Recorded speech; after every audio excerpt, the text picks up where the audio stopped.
आइए हम लोग प्रार्थना करें। सामर्थ्य जीवित अनुग्रहकारी प्रेमी पिता परमेश्वर, हम तुझे हृदय से धन्यवाद देते हैं प्रभु कि तूने बीते संपूर्ण जीवन जन्म से लेके आज तक हम सबों को संभाला, सहायता कर मदद किया, रक्षा रखवाल किया, सुस्वस्थ भला चंगा रखकर आज के इस विशेष दिन को देखने का अवसर प्रदान किया है। इस तेरी बड़ी दया अनुग्रह सुरक्षा भलाई के लिए हम तुझे हृदय से धन्यवाद देते हैं। हम एक एक के धन्यवादी मन को ग्रहण कर पिता, तो यहाँ तक आने में हम सबों के साथ हुआ, जितने आते होंगे उनको भी सब सुरक्षित यहाँ तक पहुँचाना, ताकि हम एक मन एक चित्त होकर तेरे नाम की महिमा तेरे पवित्र इच्छा के अनुसार कर पाए। पिता परमेश्वर इस गिरजा आराधना में उपस्थित होकर हम सबों को पवित्र आत्मा की सामर्थ्य भर देना, ताकि इस पवित्र गिरजा आराधना में हम तेरे लोग तेरे नाम की महिमा तेरे पवित्र इच्छा के अनुसार करने पाएंगे। यह प्रार्थना हमारे उद्धारकर्ता यीशु मसीह के नाम से मांगते हैं और दया से ग्रहण कर लें, आमीन। इस समय हम लोग आह्वान वचन सुनेंगे जो लिखा है भजन संहिता 8 अध्याय उसका पहला और दूसरा। भजन संहिता 8 उसका पहला और दूसरा पद।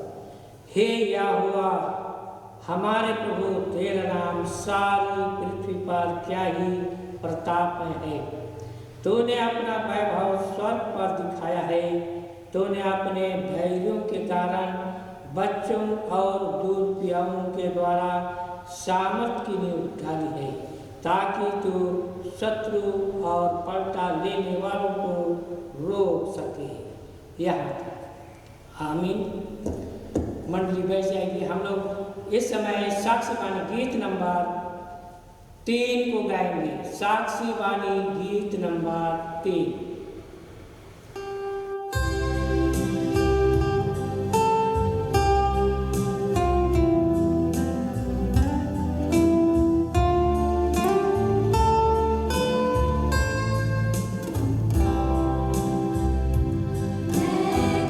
Ishwar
मंडली उठे।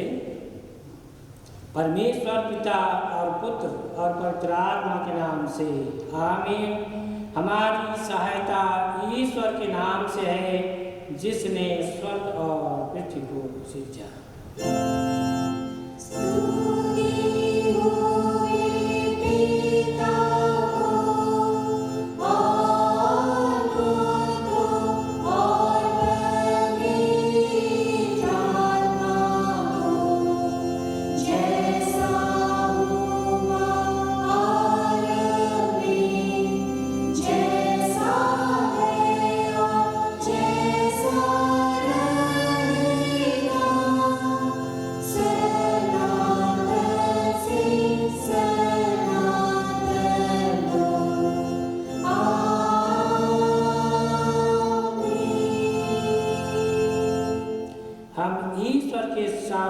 अपने अपने पापों को दीनताई से मान लेकर एक साथ हे सर्वशक्तिमान ईश्वर दयाल पिता, हम दीनताई से अपने सब पाप और अपराधों को तेरे सम्मुख मान लेते हैं।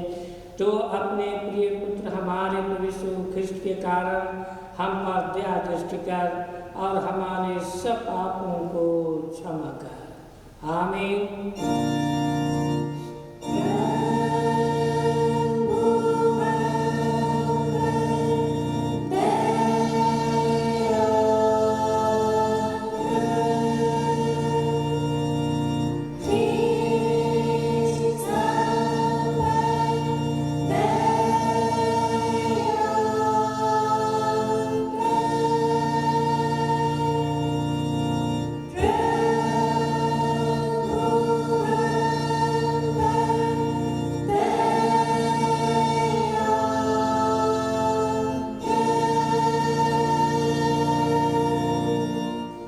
ईश्वर का शांतिदायक वचन सुनेंगे।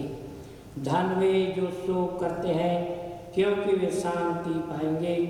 धन है वे जो धर्म के भूखे और प्यासे हैं क्योंकि वे तृप्त किए जाएंगे।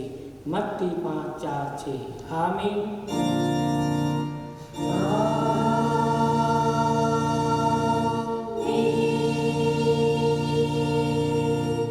मंडली खड़ी हो जाए। सबसे ऊंचे स्थान में ईश्वर का गुण अनुवाद।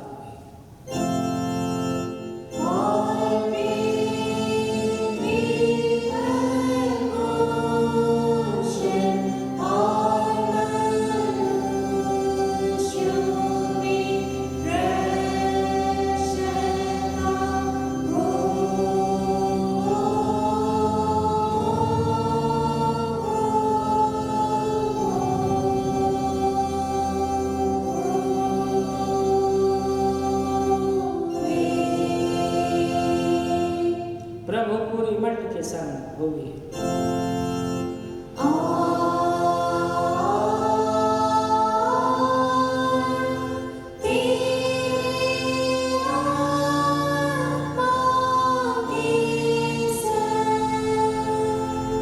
आइए हम प्रार्थना करें। हे प्रिय प्रभु स्वर्गवासी पिता, हम तेरा धन्यवाद करते हैं कि तू अपनी कृपा से हमारा विनाश नहीं चाहता है, परंतु कि हम अपना मन तेरी ओर फिराएं और बच जाएं। हम तेरी विनती करते हैं, अपना पवित्र आत्मा को दे कि वह प्रतिदिन हमारे मन में सच्चा पश्चाताप उत्पन्न करे, कि हम प्रतिदिन अपने अनंत जीवन की तैयारी और लालसा में जन्मे और तेरी अपार कृपा को विश्वास से ग्रहण करने और उसमें स्थिर रहने के लिए हमको सामर्थ्य हर प्रकार की परीक्षा में हमको संभाल कि जिससे अनुग्रह के द्वारा अंत में परम सुखी हो जाए हमारे प्रभु यीशु ख्रिस्त के कारण। आमीन।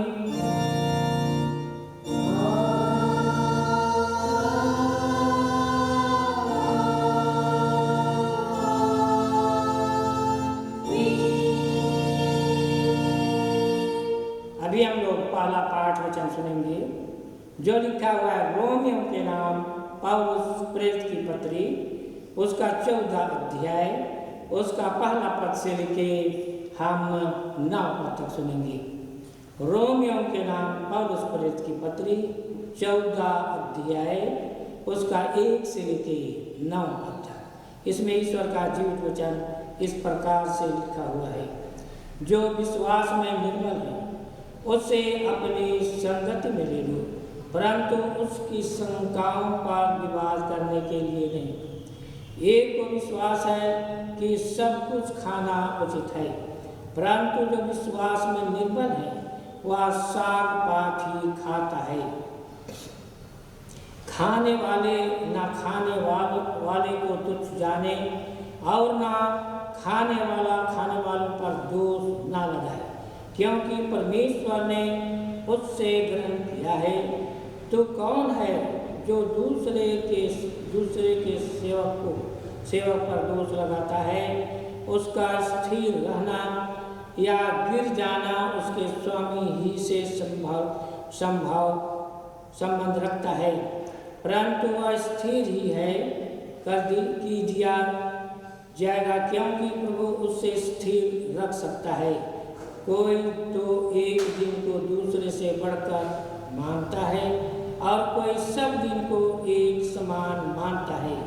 हर एक अपने ही मन में निश्चय कर ले, जो किसी दिन को मानता है वह प्रभु के लिए मानता है, जो खाता है वह प्रभु के लिए खाता है, क्योंकि वह परमेश्वर का धन्यवाद करता है। और जो नहीं खाता वह प्रभु के लिए नहीं खाता और परमेश्वर का धन्यवाद करता है, क्योंकि हम में से ना तो कोई अपने लिए जीता है और ना कोई अपने लिए मरता है। यदि हम जीवित हैं तो प्रभु के लिए जीवित हैं, और यदि मरते हैं तो प्रभु के लिए मरते हैं।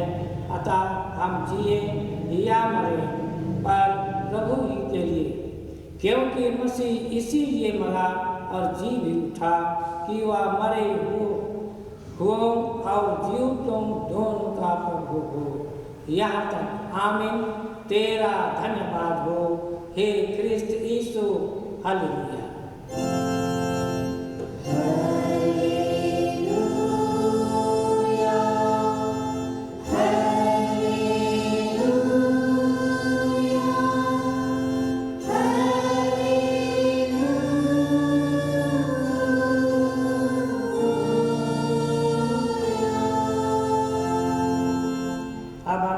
क्रिश्चियन कलीसिया के संग अपना महापवित्र विश्वास को एक साथ मान लेकर यूं कहेंगे।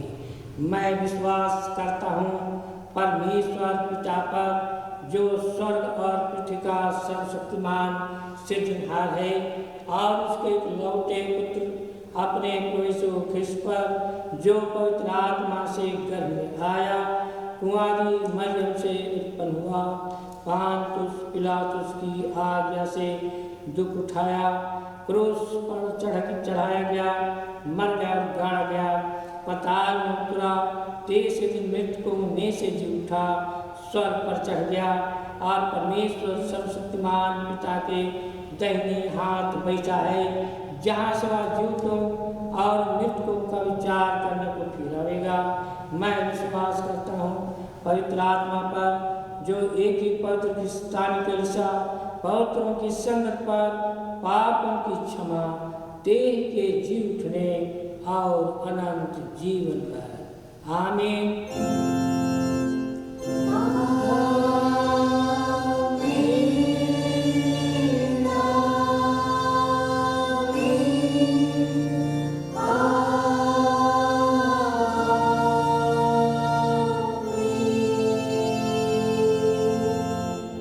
मंडली बज जाएंगे। आइए हम दूसरा गीत रिवाइवल सॉन्ग से गाएंगे, गीत नंबर 518। दूसरा गीत रिवाइवल सॉन्ग से गीत संख्या 518।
मंडली उठे।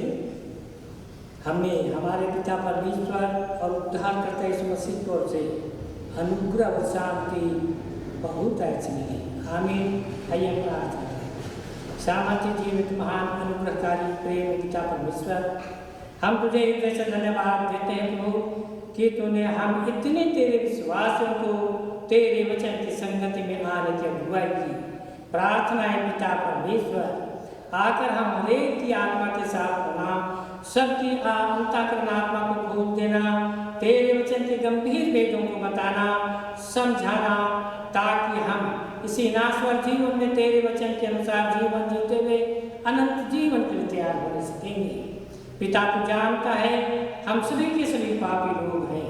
हरेक के पाप दोष अपराधों को तो अपनी अनुग्रह से क्षमा कर, अपने पुत्र हमारा उद्धार करता मसीह के पवित्र रोज से दो शुद्ध और पवित्र कर और हम सबों को शुद्ध मन दे, पवित्र जीवन दे, नया जीवन दे, ताकि हम जो तेरे वचन के अनुसार इस नाश्वर जीवन में जीवन जीना चाहते हैं, हम हरेक तेरी अगुवाई में ही सारी वचन सभी वचनों के अनुसार जीवन जीते हुए हम सभी अनंत जीवन के लिए तैयार हो सकेंगे। यह प्रार्थना हमारे उद्धारकर्ता यीशु मसीह के नाम से मांगते हैं और दया से ग्रहण करें। आमीन। इस समय हम लोग मनन के लिए ईश्वर का वचन सुनेंगे जो लिखा हुआ है मत्ती रचित सुसमाचार उसका 22 अध्याय 1 से लेके 14 पद तक। मत्ती 22 पहला पद से लेके 14 पद तक हम सुनेंगे। इसमें विवाह भोज का दृष्टांत है।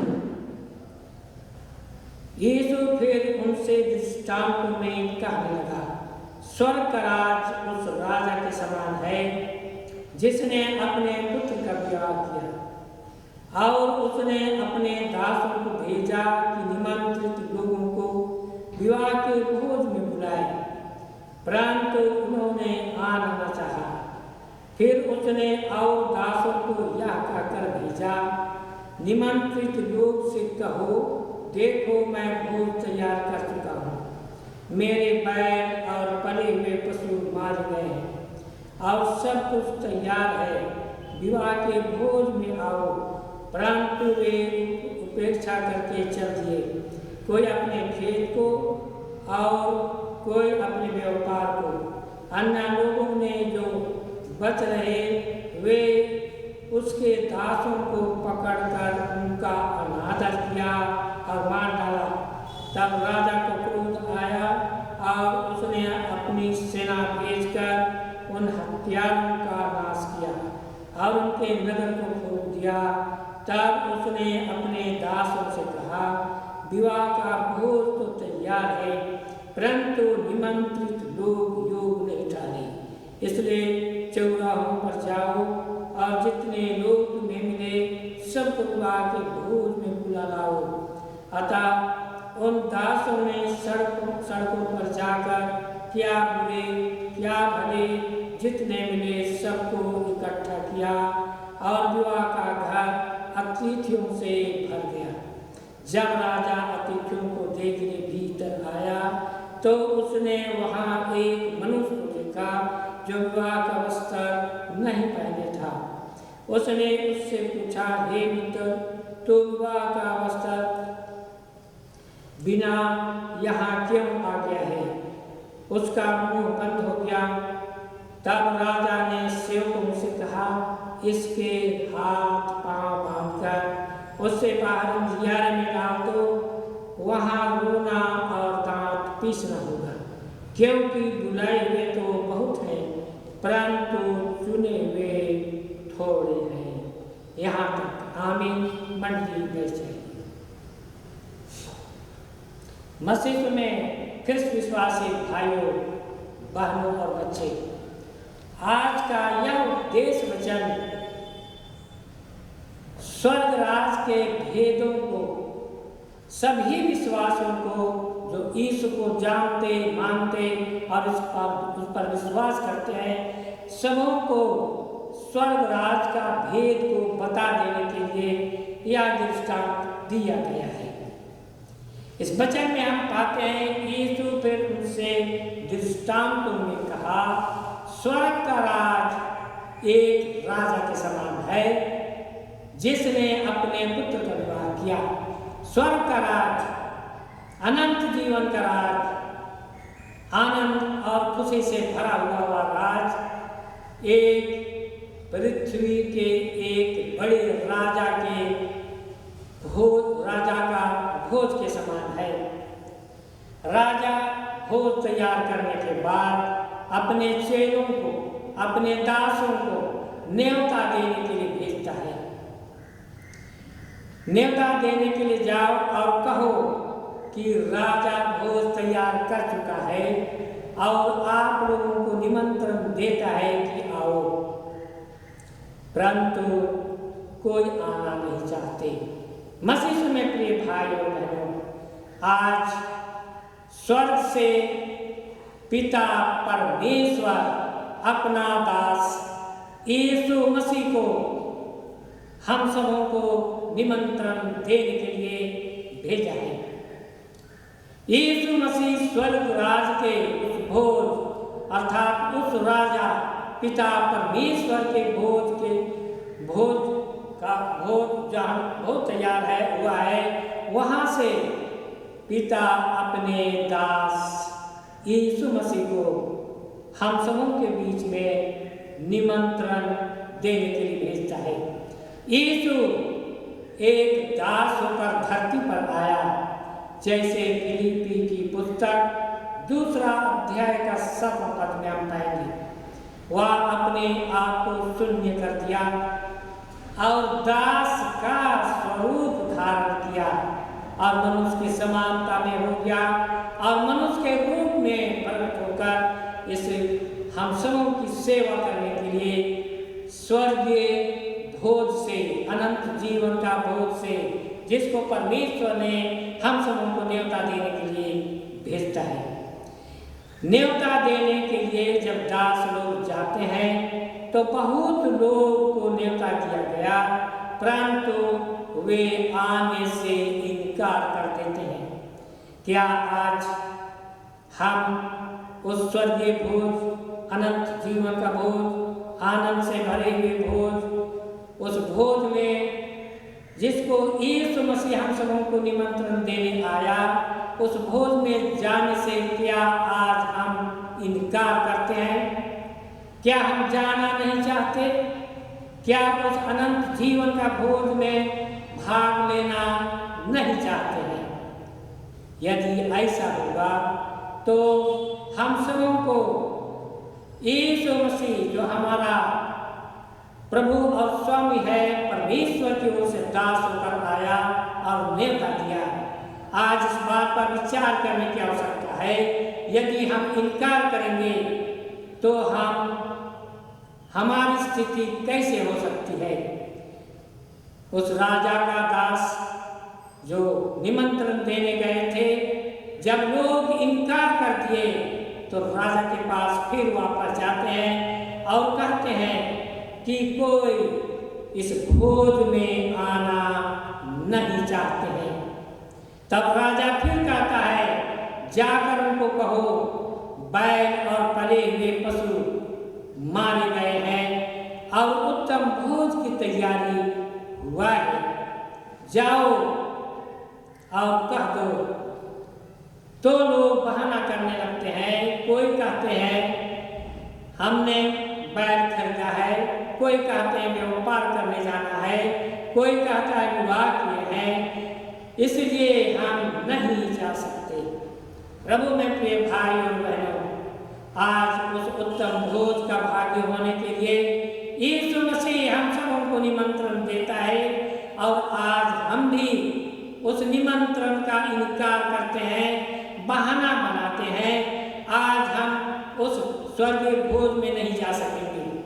मैं बीमार हूँ, मुझे दूसरा काम करना है, मुझे वहाँ जाना है, यहाँ जाना है, ऐसा करके हम इनकार करते हैं और वहाँ नहीं जाना चाहते हैं। राजा का दास जो निमंत्रण देने गया था, उसका निमंत्रण को स्वीकार लोग नहीं किए।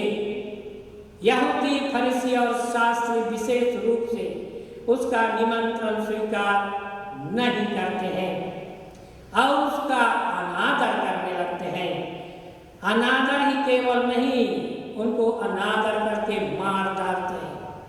प्रभु में प्रिय भाई और बहनों, आज यीशु मसीह जो हमारा निमंत्रण देने के लिए स्वर्गीय महिमा को छोड़कर धरती पर एक दास होकर आया, उसका निमंत्रण को आज हम अस्वीकार कर देते हैं और विशेष रूप से फरीसी, शास्त्री और पुरनियों के बारे में बतलाता है कि वे लोग यीशु का अनादर भी करते हैं, अनादर करते हैं, कुकर्मियों के साथ गिनते हैं, उस पर दोषी ठहराते हैं, कोड़े मारते हैं, थप्पड़ मारते हैं, सिर पर मुकुट, कांटे का मुकुट पहनाते हैं और उनको क्रूस पर चढ़ाकर मार डालते हैं।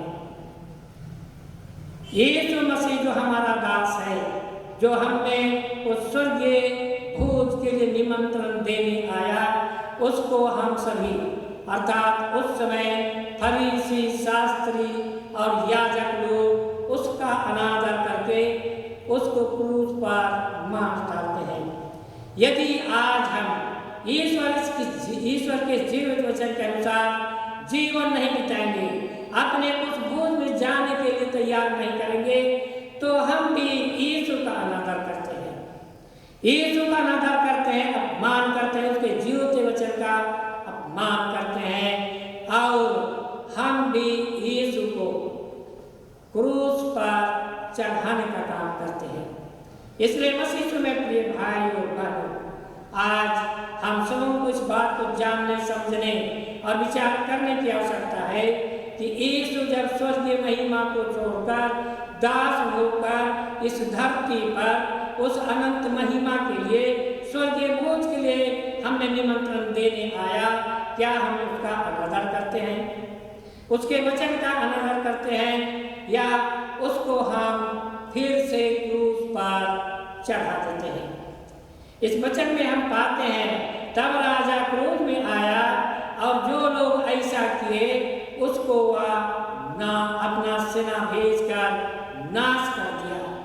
प्रभु में प्रिय भाई और बहनों, इसका दंड यरूशलेम में पड़ता है। यीशु का अनादर करना, यीशु को अपमानित करना, यीशु को क्रूस पर चढ़ाकर मार डालना, इसका यरूशलेम पर, यरूशलेम शहर और यरूशलेम मंदिर पर इसका प्रभाव पड़ता है। और जैसे इस वचन में पाते हैं, यीशु अपना सेना राजा अपना सेना भेजकर उस हत्यारों का नाश कर दिया। यरूशलेम मंदिर यहूदियों, फरीसियों, शास्त्रों के कारण पाप में डूब गया था।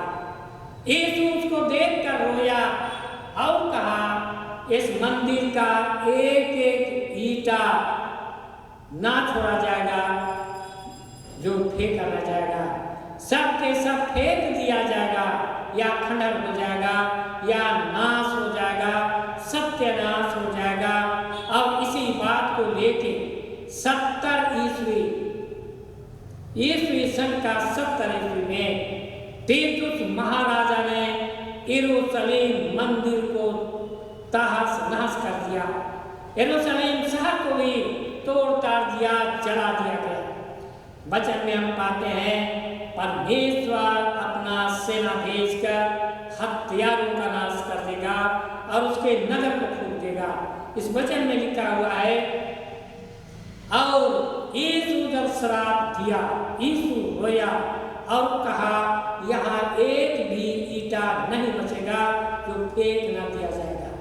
और तीतुस महाराजा 70 ईस्वी में यरूशलेम मंदिर को तोड़कर तहस नहस कर दिया और वह आज खंडहर पड़ा हुआ है। तब फिर उसके दास लोग उसके राजा के पास जाकर कहते हैं, फिर भी लोग आना नहीं चाहते। तब राजा कहता है, जाके चौराहों में, गलियों में, सड़कों में जिनको भी तुम पाओ निमंत्रण दो, जिसको सको उसी को निमंत्रण दो, छोटा बड़ा, भला बुरा, लंगड़ा बूढ़ा, जो भी मिलेगा सबको निमंत्रण दो।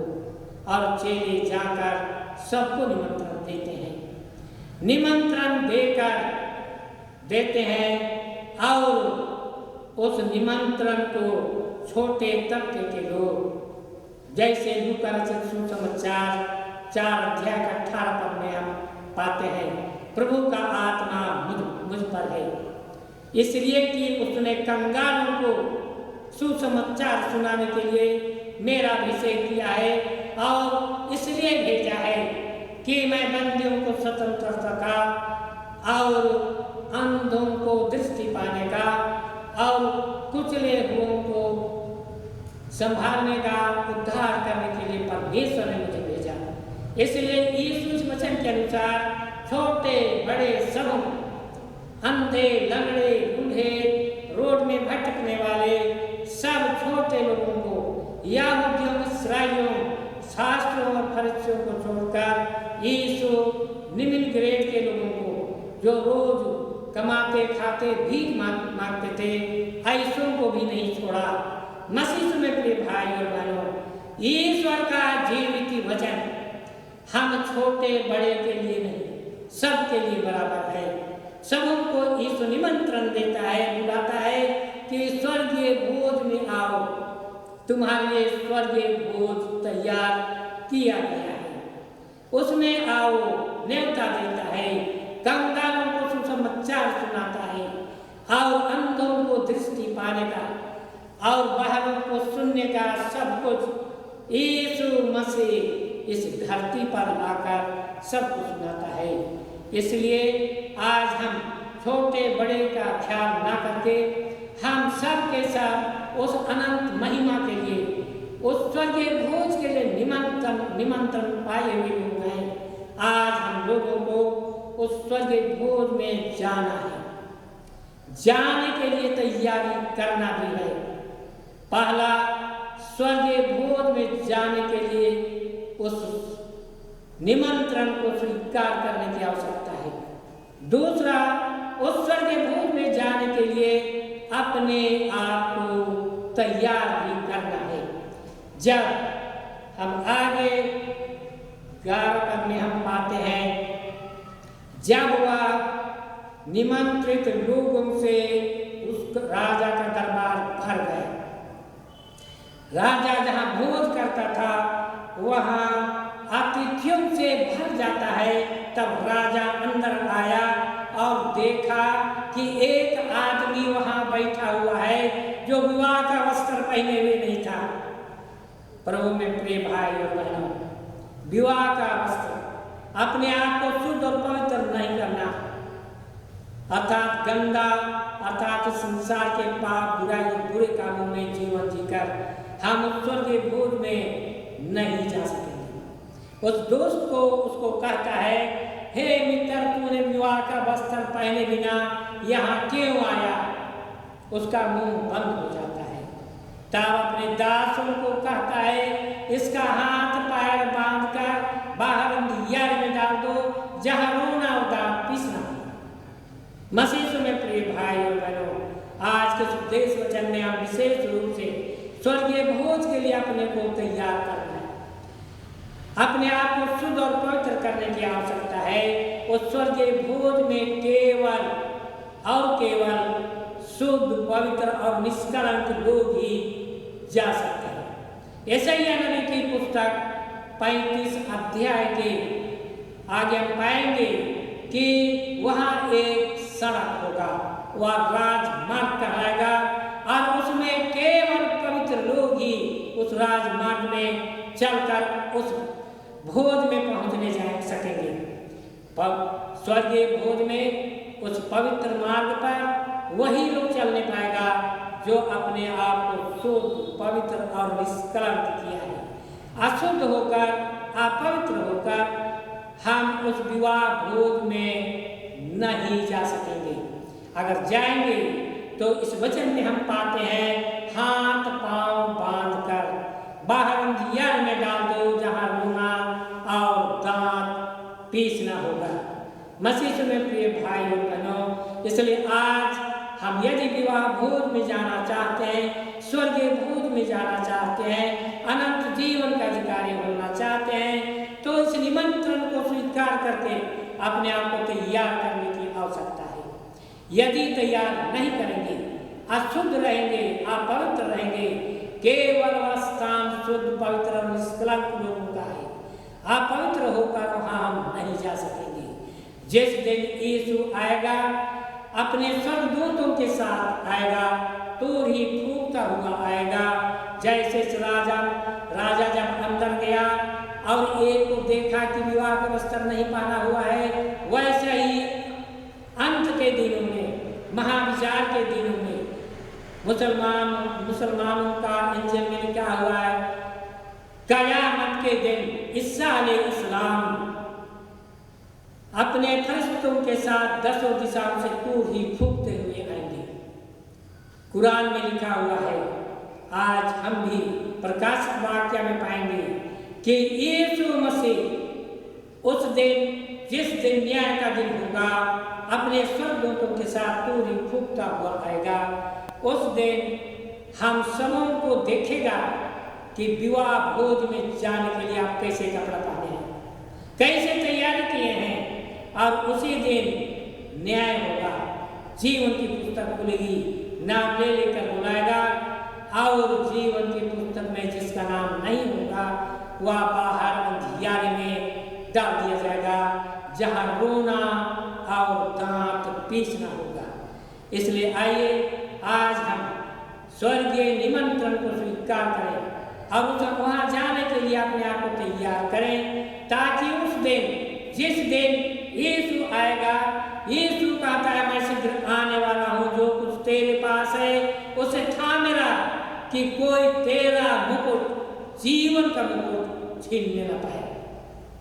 इसलिए आज हम सबों को निमंत्रण स्वीकार करते हुए अपने आप को तैयार करने की भी आवश्यकता है। अंत में इस वचन में हम पाते हैं, बुलाए हुए, निमंत्रण पाए हुए तो बहुत हैं, परंतु चुने हुए बहुत कम हैं।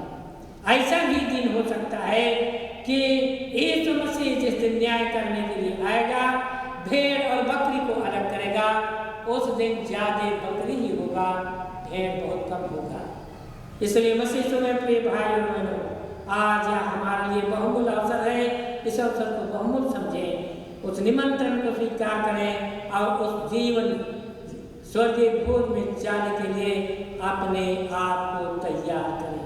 प्रभु परमेश्वर इस वचन पर अधिकाय से आशीष देवे।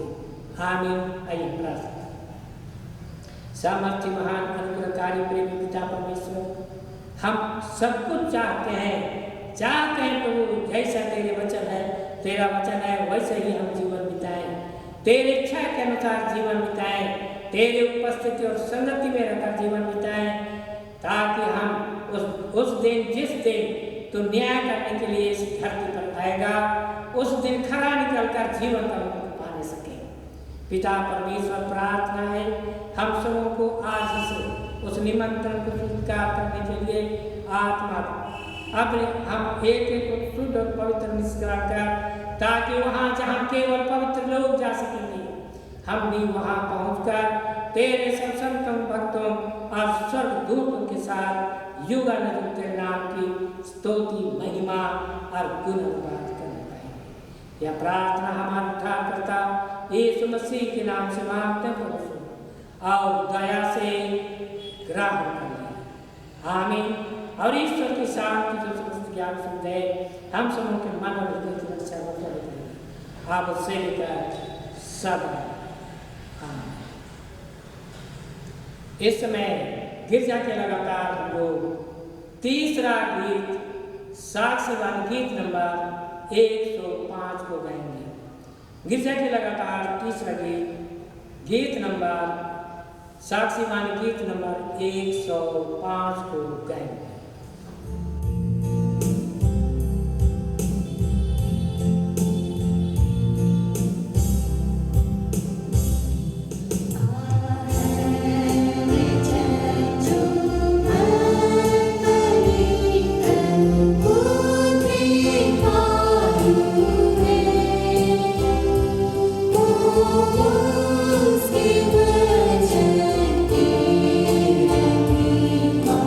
Thank you.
आइए हम प्रार्थना करेंगे। सर्वशक्तिमान पिता परमेश्वर, इसी समय हम तुझे हृदय से धन्यवाद देते हैं प्रभु कि तूने हम सबों को संभाला, अपनी छत्र छाया में साकुतल रखकर हम सबों को एक नया जीवन दिया है।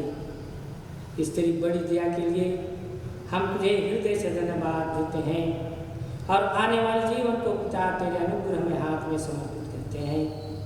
आने वाले जीवन में भी हम एक एक के साथ होना, सबों को अपने रूहानी महान हाथ से छाया किए हुए रहना, सभी प्रकार के संकट जोखिम मुसीबत से बचाना, सुस्वस्थ बला संग रखना, ताकि आने वाले जीवन में भी हम तेरे लोग जो तेरे कहलाते हैं प्रभु, तेरे नाम की महिमा तेरे पवित्र इच्छा के अनुसार कर पाएंगे। पिता परमेश्वर, जितने बच्चे और भाई बहन काम करने जाते हैं, आने जाने में तुम उनके साथ होना, काम करने में तू ही उनकी सहायता व मदद करना, ताकि सभी प्रकार के कामों को करने पर उनको अनुग्रह और आशीष मिल पाए। पिता परमेश्वर, बच्चे ऑनलाइन पढ़ाई करते हैं, उनके पढ़ाई में भी तो अपने अनुग्रह बनाए रखना, ताकि वे भी जिस परिस्थिति में वे पढ़ते हैं उसके अनुसार उसके द्वारा शिक्षा प्राप्त कर पाए। पिता परमेश्वर, हमारे जितने प्रिय लोग दूर या नजदीक में जहाँ कहीं भी हैं, सर्वोपस्थित परमेश्वर होकर उनकी भी सुधि लेना, सहायता व मदद करना, ताकि वे भी सकुशल सुरक्षित रहकर तेरे नाम की महिमा करने पाएंगे। पिता, जितने जवान युवती और भी औरों को आवश्यकता है, हे पिता, तो सबकी आवश्यकताओं को जानता है, समय की पूर्णता पर पूरा करना, ताकि वे जिनकी आवश्यकताओं को तो पूरी करेगा, वे जीवन भर तेरे नाम की स्तुति महिमा और गुणगान करने पाएंगे। सभी प्रकार के दान देन को इसी समय तेरे अनुग्रह में हाथ में समर्पित करते हैं। ग्रहण करके आशीषित कर और दान देने वाले हर एक आत्मा को स्वर्गीय अनुग्रह और आशीष से भर देना। पिता परमेश्वर, जितने रोगी दुखी बीमार हैं, उनके रोग दुख को भी चंगा करके स्वस्थ जीवन प्रदान करना। पिता, यहाँ तक आने में सबके साथ हुआ, अब यहाँ से जाएंगे, जाते समय भी हम सबों को अपने अपने गंतव्य स्थान तक साकुशल और सुरक्षित पहुँचा देना, ताकि वहाँ पहुँच कर भी हम तेरे लोग तेरे नाम की महिमा तेरे पवित्र इच्छा के अनुसार करने पाए। यह प्रार्थना हमारे उद्धारकर्ता यीशु मसीह के नाम से मांगते पिता, तो सुनो और दया से ग्रहण कर ले। आमीन। हे हमारे पिता, तू जो स्वर्ग में है, तेरा नाम पवित्र किया जावे, तेरा राज आवे, तेरी इच्छा जैसे स्वर्ग में से पृथ्वी पर भी हुए। हमारे प्रतिदिन की रोटी आज हमको दे और हमारे अपराधों को क्षमा कर, जैसे हम भी अपने अपराधों को क्षमा करते हैं, और हमको परीक्षा में मत डाल, प्राण को बुराई से छुड़ा, क्योंकि राज और पराक्रम और महात्म सदा तेरे ही है। आमीन।